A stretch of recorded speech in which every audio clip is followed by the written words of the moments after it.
Om Swastiastu. Assalamualaikum warahmatullahi wabarakatuh.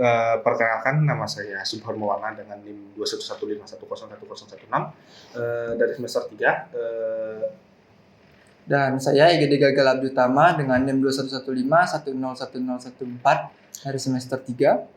Oke, kami akan mempresentasikan ulasan topik dari transformasi basis ruang kolom, ruang baris, dan ruang nul dari mata kuliah Aljabar Linear yang diampuni dosen Nilo Dewi Sindiari, SPD, MSc, PhD.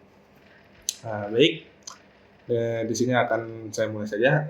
Sebelum kita terjun ke topik pembahasan kali ini, saya akan memberikan definisi terhadap transformasi basis itu sendiri. Transformasi basis ruang vektor atau bisa disebut dengan perubahan basis merupakan suatu ruang vektor yang memiliki beberapa basis. Dari sifat ini tentunya jika terdapat sembarang vektor X dalam suatu ruang vektor V yang memiliki himpunan vektor A dan B sebagai basisnya, maka X ini merupakan kombinasi linear dari vektor-vektor di A dan B. Pada transformasi ini, basis ini terdapat 3 teorema, yaitu teorema pertama, jika P adalah matriks transisi dari B ke B aksen, maka P mempunyai inverse, yang dimana P pangkat min 1 adalah matriks transisi dari B aksen ke B. Untuk teorema yang kedua, jika P adalah matriks transisi dari suatu basis ortogonal ke basis ortonormal yang lain untuk sebuah ruang inner product, maka P pangkat min 1 sama dengan pangkat P pangkat T. Untuk teorema yang ketiga, A ortogonal, untuk A ortogonal, vektor-vektor dari baris A membentuk sebuah himpunan ortogonal di dalam R pangkat N dengan Euclidean inner product, dan vektor-vektor kolom dari A membentuk sebuah himpunan ortonormal di dalam R pangkat N dengan Euclidean inner product. Untuk permasalahan dan pembahasan akan saya serahkan ke rekan saya Gagal. Baik, dalam transformasi basis ruang vektor ini itu terdapat 4 pembahasan yang akan kami sajikan. Yang pertama itu ada penggantian basis ruang vektor, yang kedua ada ruang kolom matriks, yang ketiga ada ruang baris matriks, dan yang terakhir ada ruang nul. Nah, dari keempat itu kami dapatkan definisi dan konsep-konsep dasarnya. Yang pertama itu ada penggantian basis ruang vektor itu, yaitu merupakan penggantian himpunan bebas linear yang merentang dalam ruang vektor. Nah, yang selanjutnya ada ruang kolom matriks. Dikatakan jika A adalah matriks M kali N, maka subruang dari R pangkat M yang dibangun oleh vektor-vektor dari A dinamakan ruang kolom matriks A. Selanjutnya ada ruang baris matriks. Dikatakan juga jika A adalah matriks M kali N, maka subruang dari R pangkat N yang dibangun oleh vektor-vektor baris dari A dinamakan ruang baris matriks A. Yang terakhir ada ruang nul.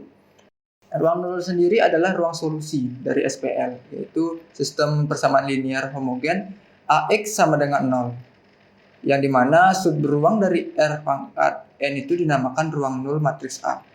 Atau ruang nul ini juga bisa dikatakan dengan ruang penyelesaian. Oke, terima kasih untuk Gagal untuk bagian pembahasan dan pembahasannya tadi. Di sini karena sudah dibahas oleh Gagal, di sini saya akan memberikan skema jalur pembelajaran. Dari topik kali ini, di transformasi antar basis ruang vektor itu terdapat tiga ruang, ya, seperti yang Gagal katakan, yaitu ruang kolom, baris, dan nul. Konsep dasar dan definisinya sudah dikatakan, sudah dijelaskan oleh Gagal. Jadi saya akan memberikan poin pembelajaran yang kita akan pelajari, yaitu ada 4 poin pembelajarannya, yaitu 1 transformasi matriks ruang vektor, 2 konsep ruang kolom, 3 konsep ruang baris, dan keempat itu konsep ruang nul. Pencapaian akhir yang ingin kami harapkan yaitu dapat melakukan transformasi antar basis dalam ruang vektor, dan kedua dapat mengetahui keterkaitannya dengan konsep ruang kolom, ruang baris, dan ruang nul. Baik, yang terakhir karena kita dari jurusan ilmu komputer dan dimana kita mempelajari transformasi basis ruang vektor ini untuk apa sih di aljabar linear seperti itu.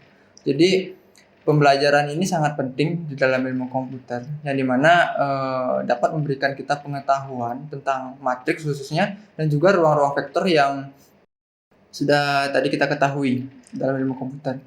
Jadi khususnya tentang matriks dan ruang vektor itu digunakan sangat erat kaitannya di dalam ilmu komputer. Jadi di dalam matriks itu terdapat basis ruang vektor, yaitu ruang kolom, ruang baris, dan ruang nul. Dan ini sangat berpengaruh sekali dalam saat kita melakukan perancangan terhadap suatu hal. Contoh saja, kita akan merancang sebuah struktur data algoritma pada suatu program yang akan kita kembangkan. Jadi kita dapat menggunakan konsep-konsep dasar array, stack, dan queue misalnya, agar kita mudah dalam mengorganisasikan data-data yang ada di dalamnya. Jadi tak terlepas dari itu juga, di dalam ilmu komputer itu ada yang disebut dengan istilah nul. Jadi istilah nul itu sebuah tempat penyimpanan data yang dimana nul itu ada dalam tempat penyimpanan tersebut, tetapi kosong isinya seperti itu, dan itu dapat digunakan. Terima kasih untuk kesimpulannya dari Dr. Gagal. Sekian dari ulasan topik kami. Jika ada salah kata dari kami mohon maaf sebesar-besarnya. Baik, sekian dari kami. Saya tutup dengan Om Santi Om. Wassalamualaikum warahmatullahi wabarakatuh.